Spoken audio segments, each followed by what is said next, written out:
હમણાં જ એક ભાઈએ ડ્રગ્સના મુદ્દા ઉઠાવ્યા. પાર્ટી ગમે તે હોય, કોઈ પણ વ્યક્તિ ડ્રગ્સને મુદ્દે લડશે, દારૂના મુદ્દે લડશે, દરેક સમાજના મુદ્દે લડશે, ખેડૂતોના મુદ્દે લડશે.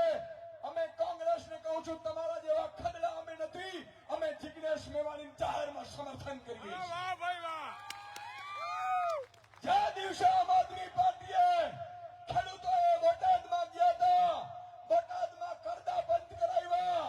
અમારા રાજુ કરપડા, પ્રવીણ રામ, પિયુષ પરમાર, રાજુ બોરકતરિયા જેલમાં ગયા ને, ત્યારે આજ કોંગ્રેસીઓ ત્યાં જઈને તાળીઓ પાડતા હતા. એવા નફા તમે નથી. વાહ ભાઈ વાહ. આ કોંગ્રેસીઓને કહેવા માંગુ છું કે અમે જિગ્નેશ મેવાણીની સાથે, એના મુદ્દાઓની સાથે ઈશુદાન ગઢવી નાખી આમ આદમી પાર્ટીનું સમર્થન છે. અમે રાજનીતિ શુદ્ધ કરવા નીકળ્યા છીએ.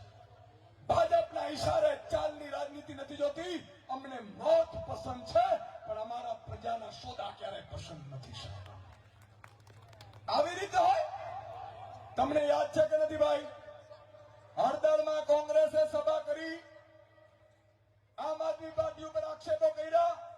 જે લોકો જેલમાં ગયા છે મિત્રો, જેલમાં દિવાળી કરી છે આ નફત નેતાઓ કોંગ્રેસના, જે